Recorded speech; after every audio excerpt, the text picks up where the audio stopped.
What's happening? What's happening? You already know what time it is. This is your boy, the historian, better known as Ryan Walker. You either get right or you get left. You know how we doing it. Hey, shout out to them boys that's up here in Philly getting ready to get down with the Phillies. Hey, we ain't dead yet, baby, and we getting ready to get this thing started. Shout out to the Braves. You already know how we get it. Chop on, baby. But outside of that, if you are on YouTube or if you've moved from Facebook to our YouTube platform, please like and subscribe to the channel so we can continue to bring you a lot of hot information, hot topics, and anything else you can think of, or interviews that we might have on the perk segment. So sit back, relax, buckle up, and get ready because we're getting ready to get nasty with it. You either get right or you get left. Welcome to the BirdCage. Let's go.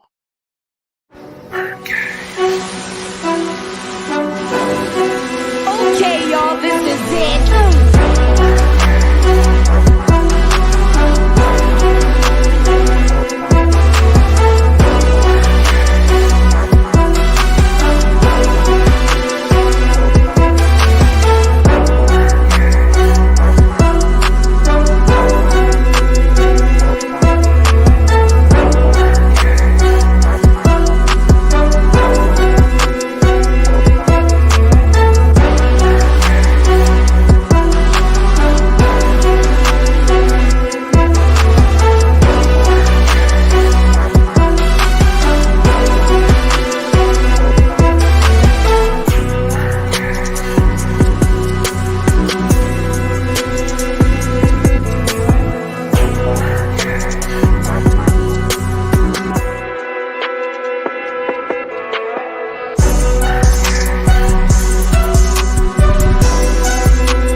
It's only right, baby. Look, we got a team in the playoffs, and we got our Falcons still starting their season. But look, it's forever I love Atlanta, regardless of the results.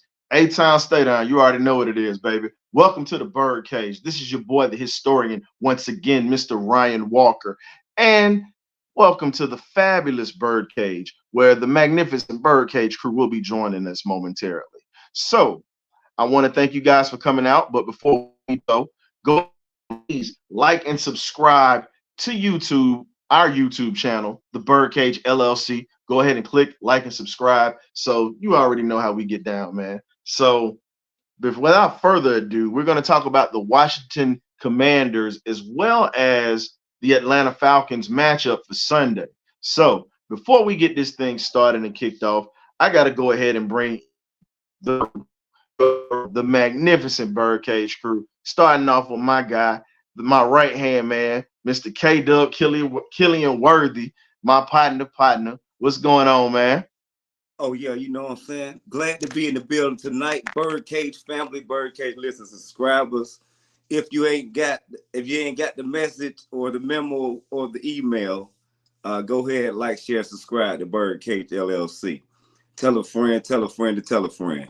Also, it's that time, you know what I'm saying? If you with them Braves, I'm hoping you rocking with the home of the Braves around here. So this is what we on right now tonight. Even though we're in the BirdCage, we still rocking for the home team. And let's get it. Let's get into it. Let's get into this matchup against the Washington Redskins. Man, see, I got the same habit of calling them the Redskins, but you know they're the Commanders now. You know they're trying to command some respect. I'm old school. Nah, I know you old school, but you know what? I'm going old school with it tonight. You're old school. I'm going old school with it tonight. I'm doing what Mr. Primetime Sanders did. You know, I'm rocking the Braves cap and Falcons gear at the same time. So I'm going retro. Yesterday was the day that Deion Sanders played a playoff game for the Braves yesterday, as well as an NFL football game with the Miami Dolphins. So without further ado, you know, I got to bring in Coach Brent into the fold. You know, he's up there in good old Tennessee, out there managing the farm and looking after the mules, the dogs, the cats, everything. What's going on, Coach? Good evening. Hold on a second. Hold up. Oh, okay. He got the BirdCage shirt with the Braves ball cap. Okay. Yeah. That's right. Well, we know we got the old man that's dragging behind right now. We waiting on him to get to the party. You know, Prunes might have cleaned him out earlier today. You know, he got to get unconstipated. Let me stop talking trash, man. That's my guy right there. I love old Great. He'll be joining us momentarily, but we're gonna go ahead and start this thing off while we're waiting on him right now. Let's talk about something that happened earlier today. It was posted on social media, and also it's been posted on many other websites. So let's talk about Coach Deion Sanders dropping hints right now about his sons being drafted to Atlanta. I'm gonna be real with you, Coach.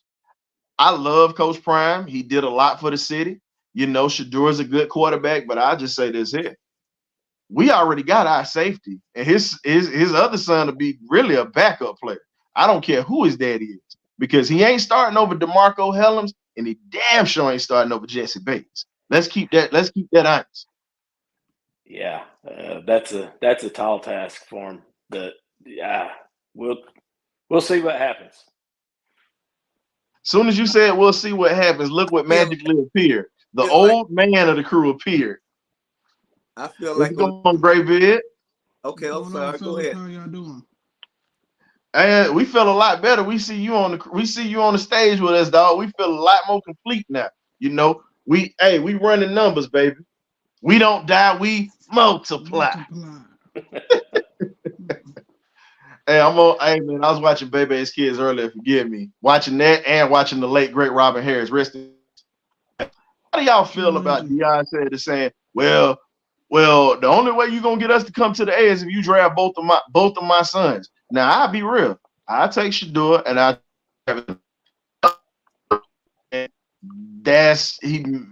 nah. That's just my opinion on it. I'm not taking Shiloh. Shiloh's a nice player, but he ain't one that I'm gonna start on my team. I mean, if they come in a combo package, I'm not saying I would take Shiloh in any of the higher rounds. I mean, we could take him, you know, 5th, 6th round or something, you know, put him on the bench. I mean, we took him, but hey, I wouldn't deny the talent, because you may not have seen the best of Shiloh. Maybe, you know, his prime time Deion Sanders talent may come in play when he's a little bit older. I don't know. You know, you never know. It may be the coaching that he gets at the next level that brings it out of him, because he may can go to another level with his play that he's not doing. Not saying he's not doing, but that he's not at the level he's at now. So I just feel like his dad is maybe on to something, and not saying we should draft both of them, but I wouldn't poo-poo it either. I agree. I'm not saying I'm trashing it, but at the same time, let's be real. He left the SEC, went to Jackson State. He was solid at South Carolina, but he wasn't the best corner. J.C. Horn was the best corner at South Carolina at that time when he was there. Transferred out, played for Dad. You already know the rest. He's out in Colorado. Let's be real. Misses more tackles than he makes, because he's always trying to make the big hit, and he's not fundamentally sound. Now, it's sad to say that quarterbacks of all time right in your house. How are you not fundamentally sound? You can play, but you things that you should be making, easy plays that you should be making, you struggle with. So again, press that in the back. Where's your safety? Opposed to having a DeMarco Hellams, who was a killer off the rip from day one that he stepped foot in Atlanta. And that's gonna pretty much be your future right there. I can tell you that now. We're not getting rid of DeMarco Hellams. No, I didn't say he was coming in to start. You know, you did miss the point that I was making. I said you can draft him late and put him on the bench. I didn't never said to start. Well, So you know how Daddy's ego is. Daddy want both of his sons to start. He got too much of an ego for that, I mean, man. Come on. I understand what his dad wants, what Prime wants. I would want my son to start also, but guess what? Be happy he's in the league. Get him better, Prime. Get him ready to be able to start. Mm-hmm. I'm not putting too much stock into this. Part of the main reason why I don't want them to come to Atlanta is just for the same reason that you just said. If we draft them, we're going to have to play them. And if they're not up to par, why are we going to play them? It's just that simple. So for me, Well, man, I mean, I wish them the best, man. I think he gonna tap talent, man. I think his potential, he can, and look, and I think with the right cooling in the right environment, I think he'll flourish. I just don't think mm. it'll happen in Atlanta because, like I said, you got DeMarco Hellum, you got Bankhead Bake, man. We pretty much good on the back end. I'm more focused on the front end in our linebacking core. So if anything, we need to be drafting. It need to be elsewhere, not in the back end. Hmm. Now, Coach, now I'm gonna speak to you on the coach's standpoint. I want your opinion on this. Do you think Dion could be using this to lobby for a head coaching job in Atlanta if his boys come? Because he said he's been the only coach that his boys have had. Well, if he's the coach, it ain't gonna matter. He can sign him free agent, so it don't matter. The end of the story. Yeah. Well, here's the thing: you got to uproot Arthur Smith first before that dream can happen to him being a head coach, because he Like hasn't I, even coached in the NFL yet. I I've mean, said it. I've said it a million times. I don't care if they get Joe Blow off the street. If he's going to make Atlanta win, that's who I'm for. I don't care who the coach is. Let's win. I'm still riding with Smith because he's here right now. So let's see what happens. I'm still going to fuss about him a little bit, but I'm riding with him. we might be getting ready to see Smith just go ahead and if we don't get this thing right, you know how it's gonna be. But Right. but getting back to it, not gonna spend too much time on it because it's wishful thinking at this point. Um, the Atlanta Falcons have built. This is just a little news tidbit. We're not gonna spend time on it. Falcons organization, cheerleaders, players, and front office personnel have built a new playground for the kids in Suwanee, Georgia. Pretty much around that area. You know, Freddie Falcon, all those guys. They're actually replacing an old park that's been around for 20 years. So just a little community service news that dropped today. The other thing I was going to bring up before we touch into the Falcons, the rooftop camera that the Falcons have been playing with is a game changer, as well as the red helmets coming back. And we've seen aerial views, but we've never watched the game from up top, looking literally at the top of everybody's heads. And this is something that the Falcons are the first team to do. And I believe that you're going to bring more fans into this with these views of great plays, and people can actually see how things develop a little bit quicker at game speed, and they can slow it down if they want as well. How do you guys feel like this is going to change people look at the game of football as a whole? But how do y'all feel about the Falcons being the first ones to start this? I feel like it's transcending, I feel like it's just like the cameras that that move back and forth that they came out with up and down the field.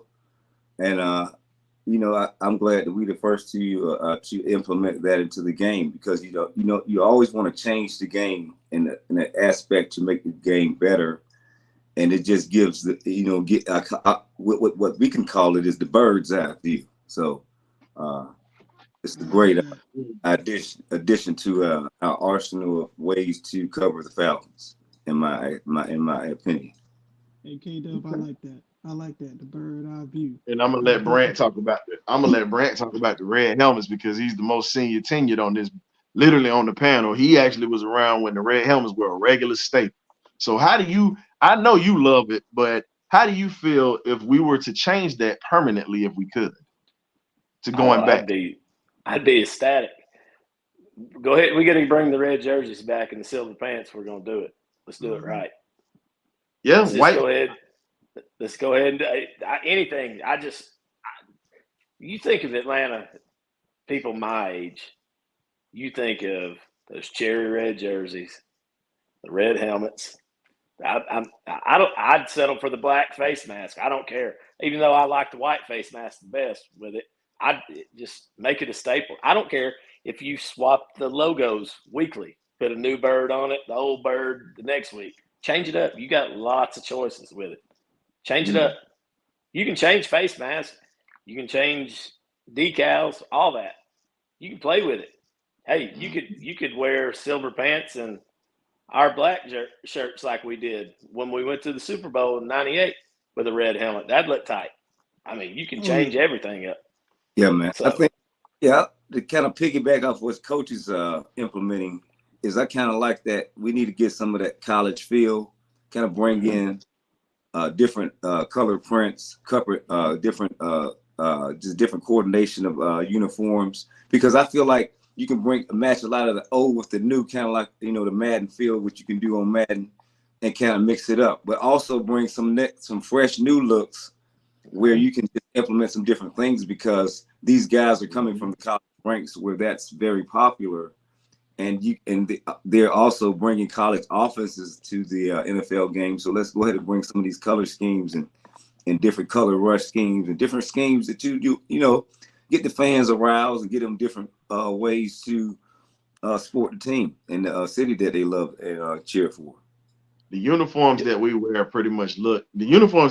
really look like practice uniforms. If you really want to know the truth, that's how I felt about them when they came out. The only uniform that I can honestly say it's a very clean look and it's distinct is that all white uniform. That's it.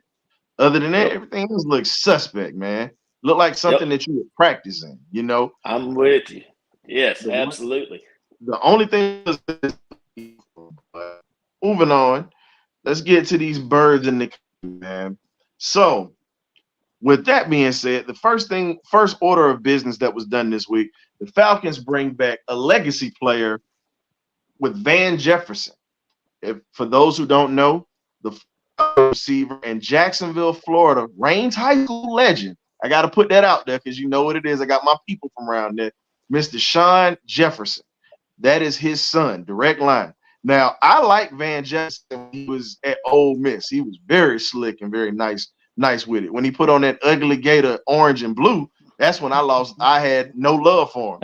Like I said, so we bringing in all these stinking lizards. Kyle Pitts too. I don't give a darn what you say. He always gonna be a lizard, but he wearing red and black. So I got love for him when it comes on Sundays. But other than that, ain't no love for that gator. But getting to it, we're legacy player. So we already got Grady Jarrett, who's come in with Jesse Tuggle's son, and then you have Jake Matthews, who's Clay Matthews Jr.'s nephew. So this is another instance of bringing in someone that has a family tie with the Atlanta Falcons.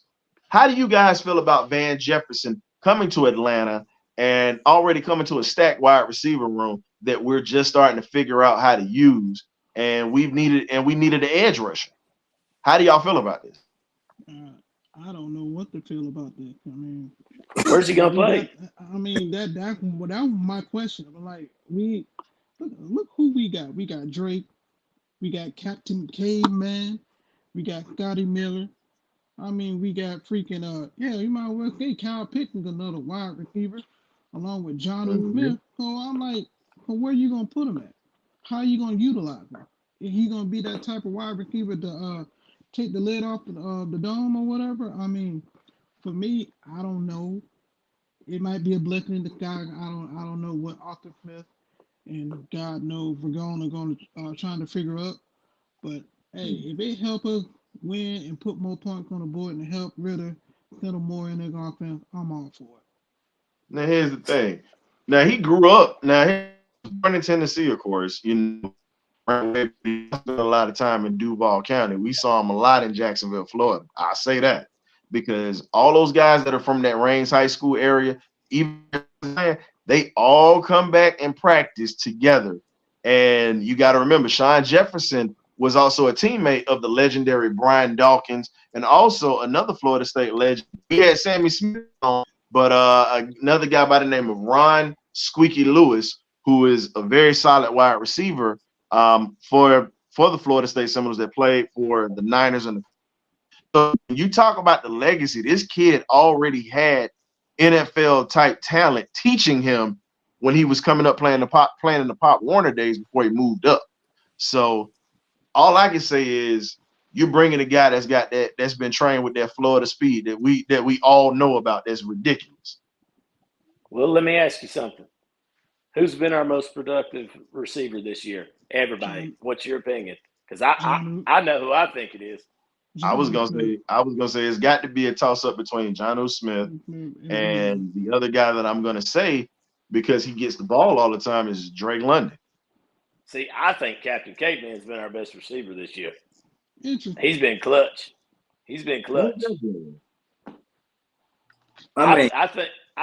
I mean, Drake just flat out dropped one time, and I mean, he's made some big catches. Don't get me wrong, but man, he's been solid.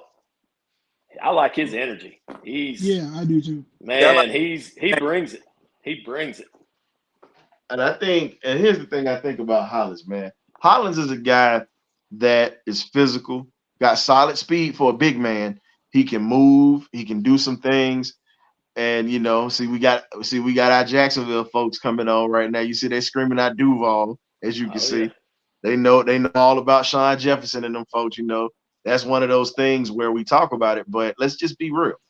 Looking at a lot of the talent that we have in the wide receiver room, the only real we have is Kadero Hodge and Scotty Miller.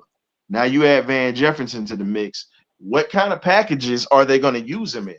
Outside of the packages that they're going to use him in, what things are we going to see him be able to be exploited with his speed, his hands, his route running as well? Because we've had issues. Last week was a very good week for them,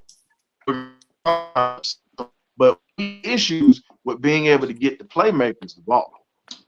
Well, I feel like the addition of Mr. Van Jefferson is going to ease up and lighten the things that they thought that Scotty Miller could do. I think he's going to be a cap casualty. I know, not a cap casualty, but he's going to be released sooner than later. And it's whatever they had planned for Scotty Miller is what the role is Van Jefferson is going to bring in, because he's low risk, high reward. We really got him for pennies on the dollar right now. So even if he pan out, I feel like it's a great move for us. But I just feel like a pass rusher should come right behind that. But it's just another topic. But I like it. I think he'll be a beautiful asset to our receiver room because he has a ring. So I mean, you come in there and actually teach these boys and say something to these boys that they haven't said before, because we don't have that in that room right now. So, right.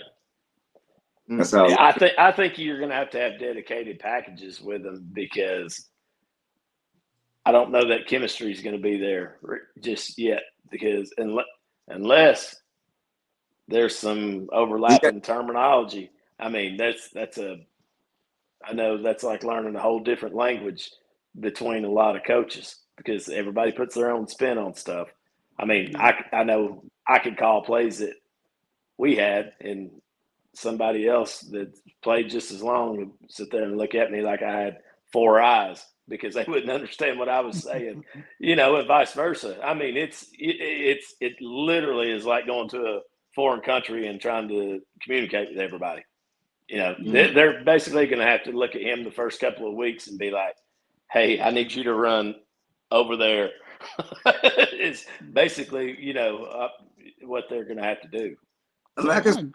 All you got to do is just tell, hey, all you got to do is do like what Troy Aikman did for Michael Irvin in that Pro Bowl, where he said, I didn't know the West Coast offense. He said Troy pretty much told him, I know the routes, I know this here, I know the concepts. Hey, run a 9. The route tree never changes. All they're going to probably do while he's learning the offense, because they're not going to let him sit because of the table. They're going to just tell him, hey, on this play, we're going to need you to run this, this, and this. And I believe receiving core what's going to happen all around when they're out. If they're in the double sets, when they're close enough, hey, 6. You know what I mean? They're going to call out route numbers for them, or they're going to code those route numbers so the defensive backs and the safeties don't get it, and they're going to figure out how to run, pretty much how to get him the ball and his abilities of speed and size. So for the first time, we got a tall receiver that can freaking run. No disrespect to the guys that we have now, but this dude really has good speed. So I just feel like they understand that. That's why they made the move to go and get him. That, like I said last week in the show, scour the league. So you scour the league so much speed because we got 50-50 ball receivers right now. Now you go get a guy that can get separation. We're getting tired of guys not able to get separation. So now we still can throw out 50-50 balls to our guys, but now Van, go get open because Scotty Miller, but he ain't panning out like we thought he would. That's what happened. Now I'm gonna give you this because we got to get on to our next topic because I know we'll be sitting here dissecting this dude and what he's gonna bring to the table. And so getting to the next part of it, the reason why Ritter was able to throw so well last week when Mcgary went down, if you notice, Ritter was able to settle in because Storm Norton is what we call a road grader, and he's pretty much a mountain with legs. That's all he is.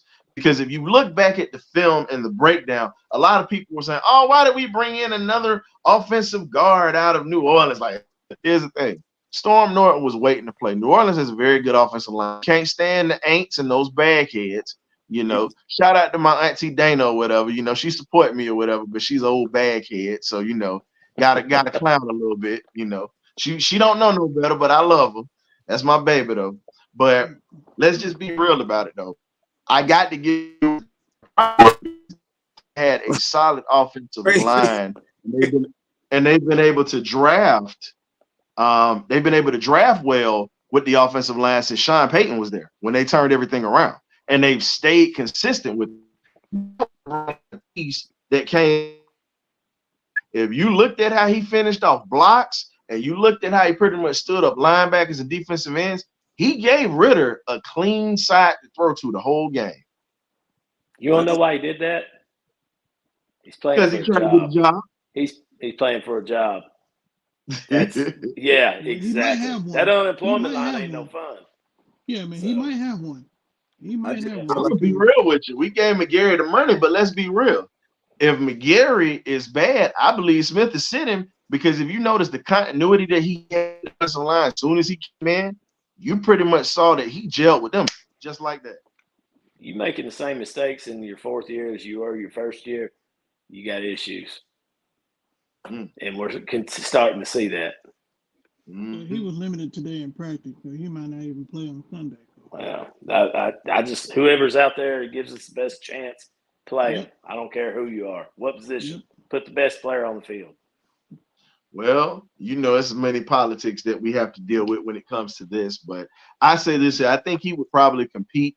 I think he's going to compete for a starting job because here's the thing. If he continues to play like he did Sunday, Mcgary might be getting traded and we might get some value for that dude. Real talk. That's what I feel like. I mean, once he went in the game, you got it. I don't know, man. Mcgary. So is Mcgary back healthy now? What's going on?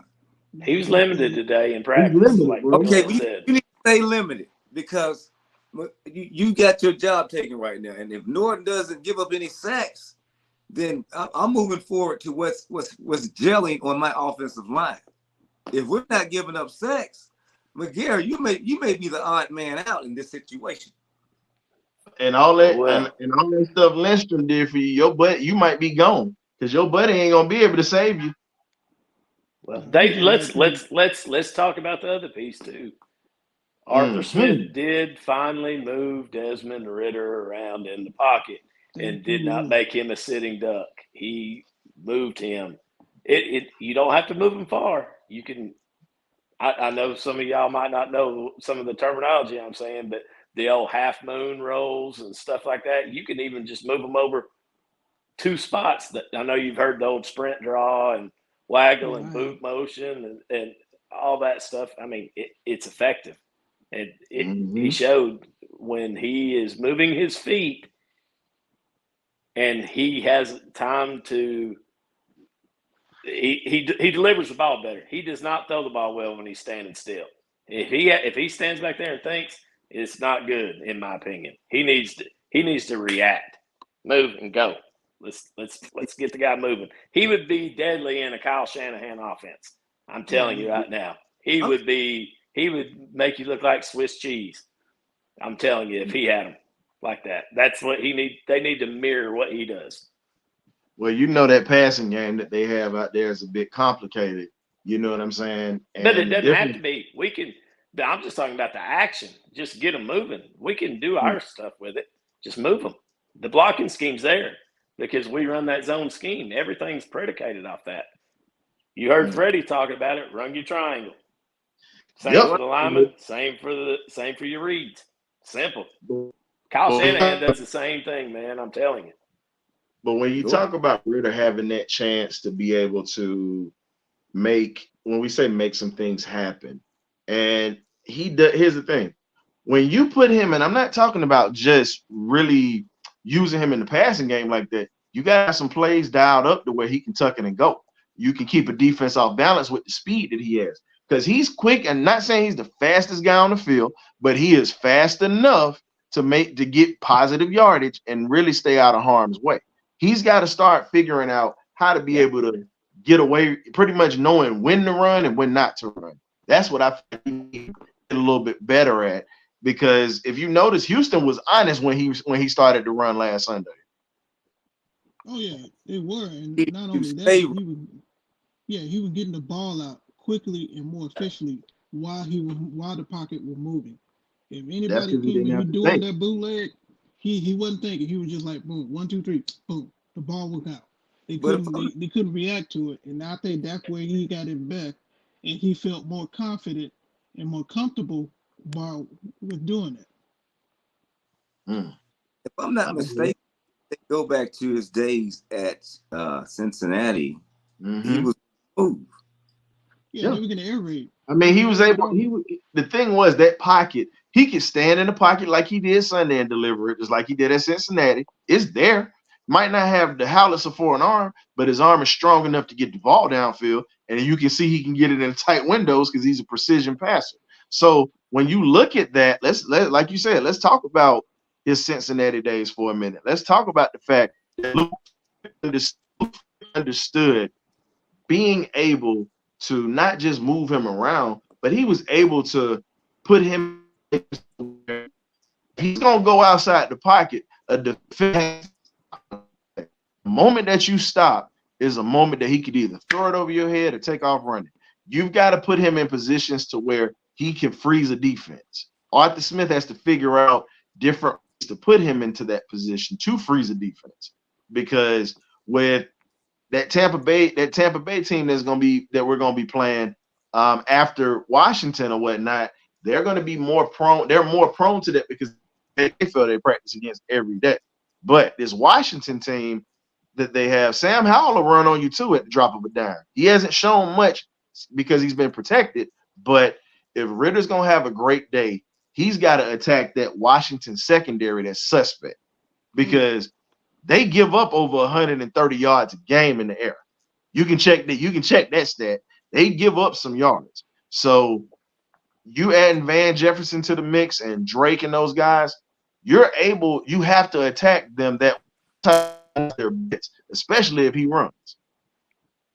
Go ahead, Coach. I'm sorry. No, I'm just talking personnel stuff from last week. Whenever we had Keith Smith in the game a lot last week, and as soon as you saw that, they came down in that box. They were determined not to let us run the football. The only way that we're going to be successful to do that, I mean, you're going to get your small gains and whatnot.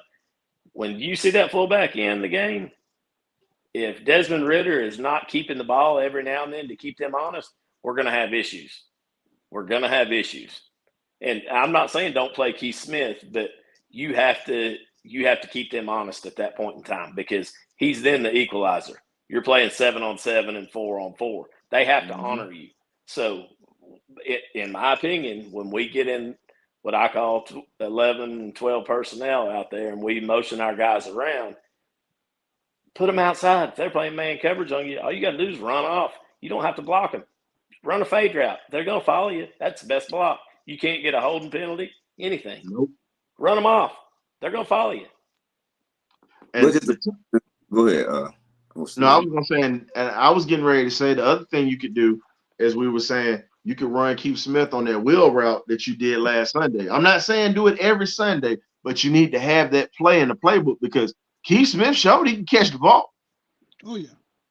Well, I mean the old waggle that everybody used to do. What's been one of our best running plays? Everybody's talking about it's our counter this year.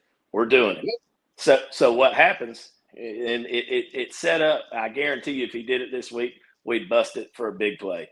So they're running it back away from the tight end, which is perfect. So what you do is you have your onside number one receiver run your corner out. You have your fullback slip into the flat. Then you bring your tight end on your drag on your void route, and then you hit your backside post off that boot action right there. And your first read immediately, as soon as you get your eyes around, if the corner's there, you hit it. If not, you're reading your high-low with your tight end and your fullback. And it doesn't have to be Keith Smith. It could be Jonnu Smith. It could be Kyle Pitts. Any one of those three in those combinations, depending on where you motion them around. You can run that out of 6 different formations. You don't have to have the fullback. All you have to do is show that counter action. And guess what? It's getting Ritter on the edge right now with the decision. And if it's not there, pull it down and run and get you 5 yards. Yep. Get you. As long as we get positive gains, that's the main thing that we're looking for. When we talk about how this Washington front seven is, you're talking about Sweat, you're talking about Deron Payne, and then you're talking about Chase Young on that front. And when you look at it, the linebackers are very solid. And not just being solid, they're a menace. So you have to keep those guys honest because let's be real. They gave the NFC champs a couple of weeks ago, Philly, they gave them problems because if you ever notice, Philly is not good when it comes to that type of pressure. You know, Jalen Hurts figured it out. He made some plays happen. You know, they were going to bust some things because you attacked the secondary. But for the most part, it was hostile for him all day. So the question is, can he situation to where he's in a hostile situation and he's able to still have a high percentage of completions and throws that he makes while he's got somebody right here in his grill? That's the question because the running game is going to go. We already know we could run on Washington. We saw that last year with Tyler Algier and Cordell Patterson last year. We saw that. The question is, now that you have a Bijan Robinson and you have Tyler Allen in the backfield running the rock, the question is, can we pass the ball out of these formations in these sets? That is my question. I'm going to let Graybeard jump on this one first. I mean, I just watched Chicago put up almost 300 yards in passing against the same defense at home. And what they did to Washington to the Commanders is the same thing that Coach Brett was saying. They had multiple looks. They were moving Justin Fields all around that field and just making it look so easy how he was just dumping off passing to freaking DJ Moore, and they just gave them fit. Freaking Chase Young was just so agitated that he couldn't get to freaking Justin Fields that often because how they were moving around in the pocket and how he was getting the ball out. And then on top of that, they were hitting him in the face with the running game until the running back got hurt. But still, they were beating that front seven by going vertical, getting the ball out, having multiple looks. Well, I mean, it's a simple thing. If defensive linemen know that the quarterback's going to be sitting 9 yards deep in the pocket, guess where they're going to go every time? I mean, they're coming. You move the pocket around. It's hard to hit what's not there. You know, if they don't have gap integrity with him and they get their shoulders turned, if I'm Ragone or Smith, I tell them, I say, if you see their shoulders turned, pull it down and give me 5. Move the chains. Move the chains. I Move the just chains.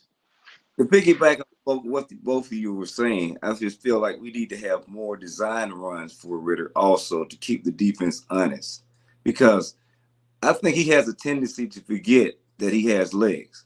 What I do like about Justin Fields is he really remembers he has legs. I just need the guy to remember he runs a 4.4. Get out of the pocket. You don't have a lot of time. You probably got about 2 seconds, if that.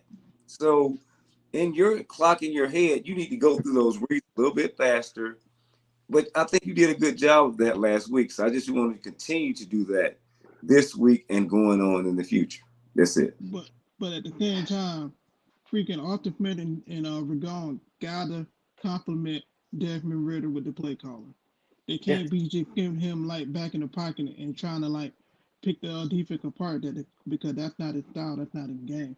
If what the historian said, man, he's more comfortable when he's moving around in the pocket. Mm-hmm. Yep. Well, speaking about moving around in the pocket, let's move around in this topic right here. Arthur Smith scoffs at the notion that the Falcons have an advantage with Taylor Heineke being familiar with Washington's scheme on their defensive side of the ball. But, we're not going to know anything about their offense because Eric Bieniemy is a totally different coach he's never worked with. So we already know the only way that you're going to know his personnel and his tendencies is pretty much going to be looking at his old Kansas City stuff with Pat Mahomes. But you also got to look at some of the footage that you have this guy that can really get to. You understand what I'm saying? He can really rip the ball. He's got a good arm. He's able to do some things with his feet, and he's actually able to take some things and just make them happen, even out of nothing. And with this offense or whatnot, I agree. Arthur Smith's like, yeah, we're not gonna have a notion for that, but Heineke got to see that Ron Rivera defense for a couple of seasons. So I'm sure it's going to be some wrinkles that's in there, but I really believe that he's going to still tip Arthur Smith off on certain formations and what they like to do and some of the tendencies of some of the players. But we already know the secondary is the place that you attack. So how do you guys feel about having an insider that's in this quarterback room and on this offense? I feel good because he's like able to give us some insight and some knowledge about some of the things they like to do as an offense and how they like to attack defenses also. So I just feel like it's great to have him on the Falcons roster. But like I say, they're going to have some things change because he wasn't there with the enemy. So what he knows may not even really help us. So we'll see what that does for us. But he may give us some insight. But we'll see.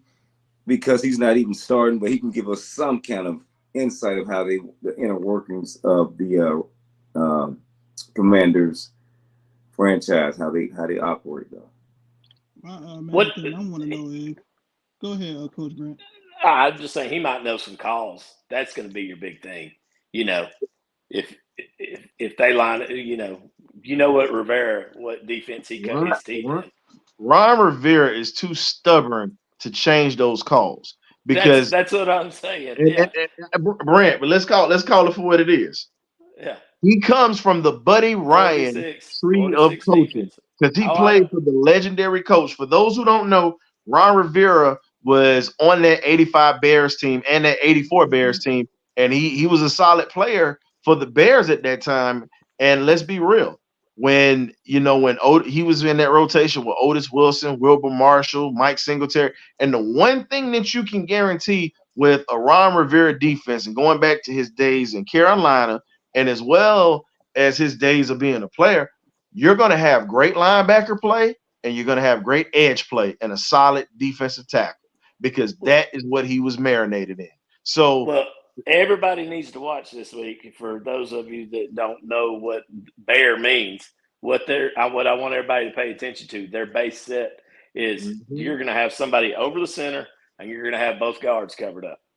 So when you see that, that's what they're calling a bear front.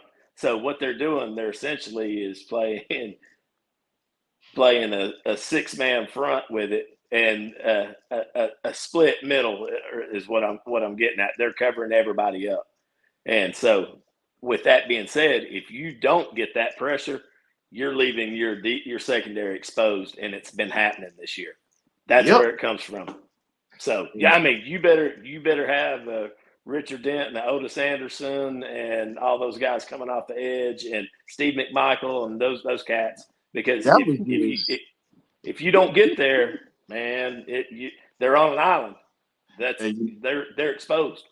Well, you know how you beat that defense, and a lot of people don't realize this, but the way that you beat that defense is you spread them out.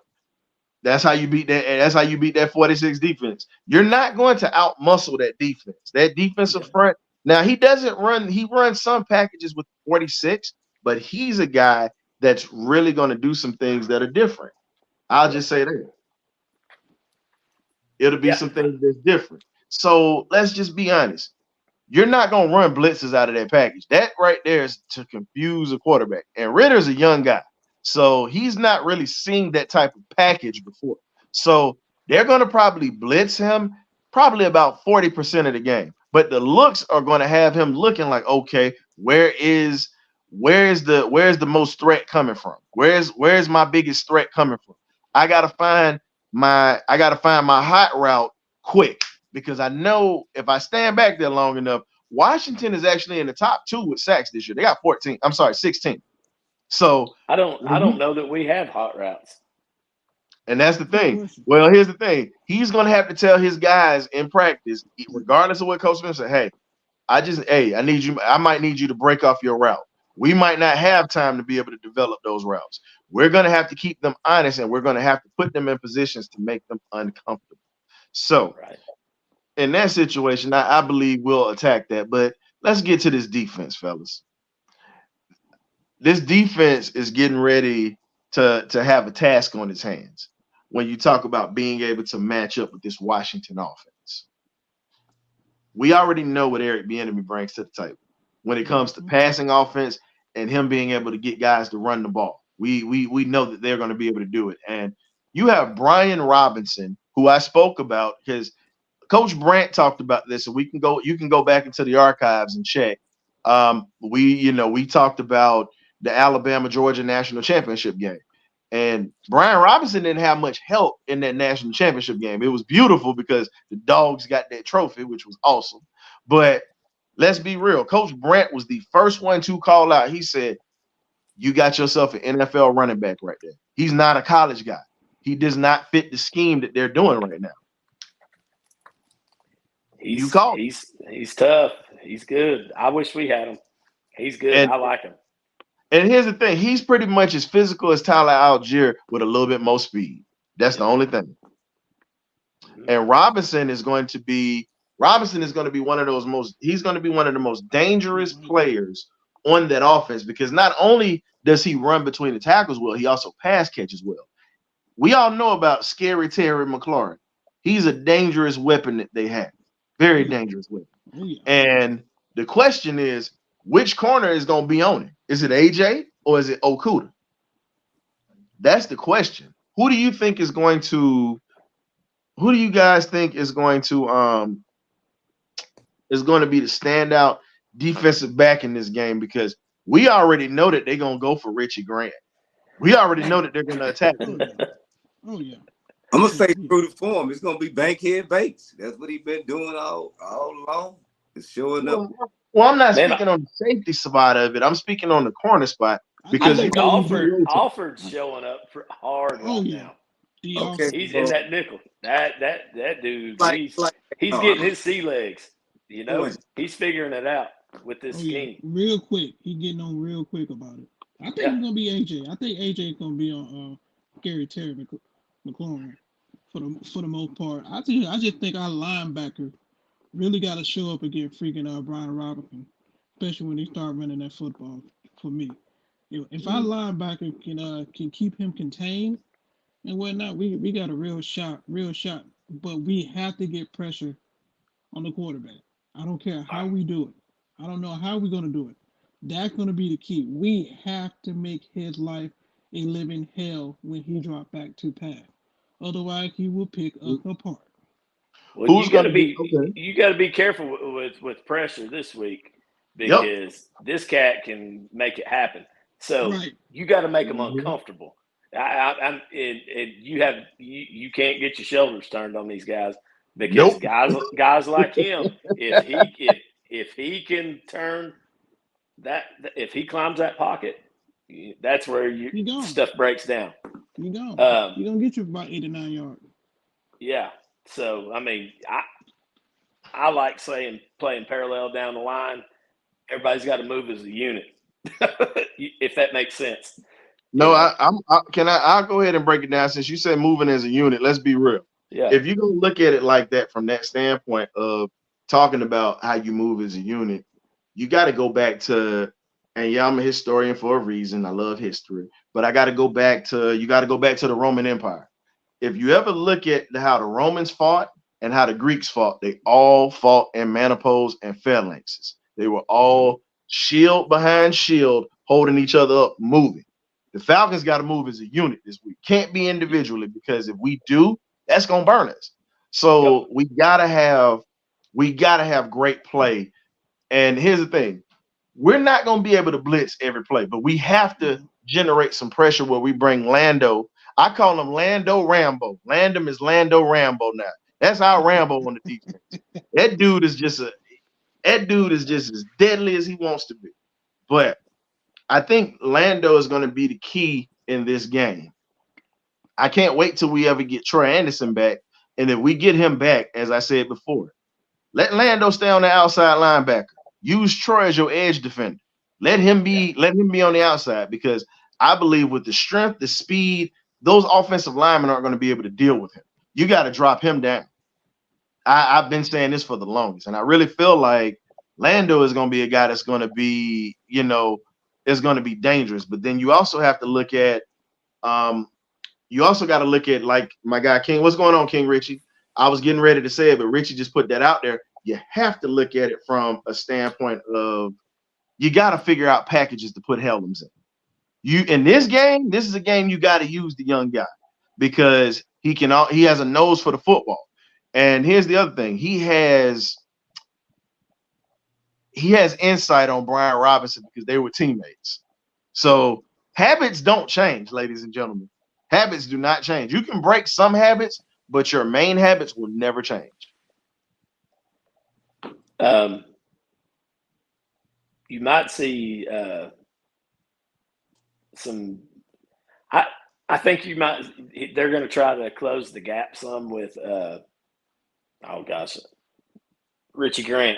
I think you're going to see him be more of a box player this week, in my opinion, and try to close the gap up where there's not so big of a area for him. He's going to be up in your face because Robinson reminds me of Kareem Hunt when he was at Kansas City. That's who he reminds me of. He's their Kareem Hunt, and Bieniemy knew how to use him, if that makes sense. You went Kareem Hunt. I was going to use another Texas running back. I'm not going to say Hunt, but I get what you're saying, how he used him. His running style reminds me of Cedric Benson. God rest his soul. That dude was because think about it, the build that Benson had, the speed, the shiftiness, he could hurt you. Robinson is, I would say he's a modern day Cedric Benson. If you guys don't know who Cedric Benson is, go ahead and look him up. Dude was a monster. He just played on some bad teams, but dude was an animal. And I really feel like Robinson is their Cedric Benson, but they use him like Kareem Hunt, like you said.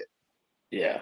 And so, I mean, I just think you're gonna see a lot of the old me stuff.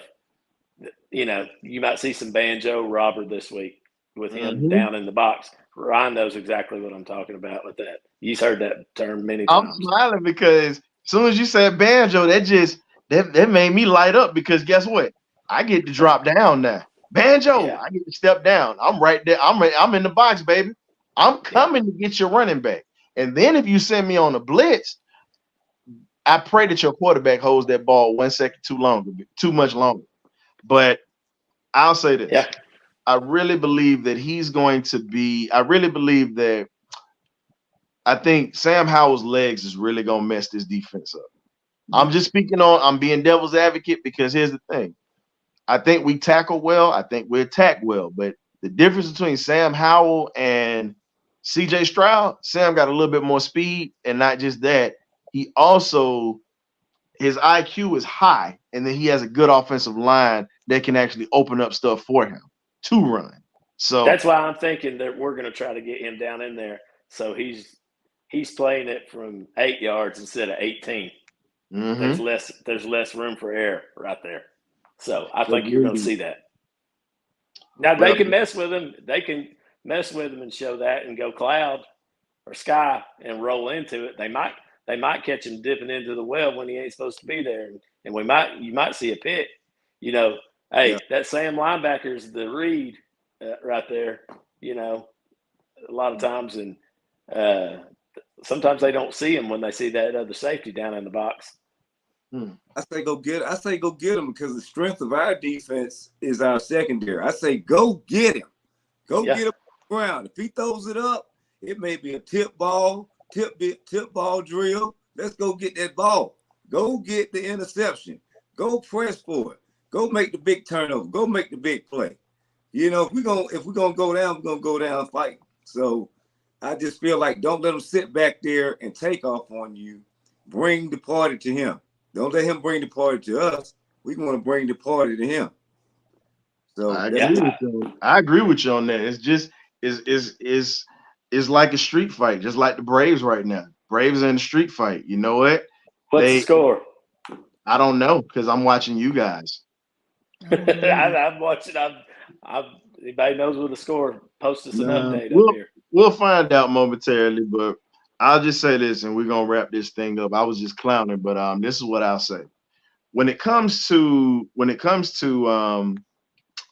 bringing the fight to them, this game is going to be like a Hagler-Hearns type of fight. That's the best way to describe it because they're physical, we're physical. They just throw the ball a little better than we do, but what helps us out, their secondary isn't that good. So the way that we're going to have to attack these guys, we're not going to be able to run it on them every play. So Arthur Smith is going to have to mix it up like he did last week, and he's got to let Ritter be in a spot to where he can light them up. That's how that's going to have to work. We got to start out fast. We have to start fast. I don't want this team right here. I don't want to play from behind. We have to hit. If we hit them, we hit them in the mouth fast. Yep. That's the best way. I mean, that's the best way to get it. But I just feel like we need to play off our crowd. They've actually been showing up this year. Get that place rocking. Get them rocking. Get other people have also been showing up in that stadium too. Like them Packer, it was too many Packer fans in there that Sunday. Too many. Yeah, but Washington doesn't have that brand. There's about 3 teams that travel nationally like that. You know, Washington's not one of them. Well, it's a few things. Green Bay travels well. Cleveland travels well. Dallas. Philly. Pittsburgh. Yeah. And the Raiders. The Raiders is the other team that travels well, too. When we played Brandon, travels well. But you know what I want? But you know what I want us to be able to say one day? The Falcons travel well. That's what I want to say one day. But until they start producing a little bit more wins, that's what it's going to be. But I appreciate you gentlemen for joining me tonight. The magnificent BirdCage crew. Thank you for everybody for coming through. We'll see you Sunday. Pretty much, I'm going to call this now. We're going to have a party line show on Sunday. Look, we got a little, you know, we done moved from being in the stadium or whatever. We got us a little teaser or whatever. So y'all check us out Sunday. You know, we got a little spot. We made it feel like we back in Atlanta. Like for real. We left the stadium and we in the city. I just leave it like that. So I appreciate you gentlemen for coming on. You know, now that we have covered our business, let's get to the business of supporting these Bravos getting this win for the night. Yeah, we need this. God, no. I gotta speak this into existence, man. If they don't get the win tonight, we damn sure going out fighting, baby. So on that note, y'all be safe. Y'all be easy. We love y'all. And hey, tip your bartenders, tip your waiters, and make sure if you got your mama still here, you hug her, you tell her you love her because you only get one girl out here. We out of here.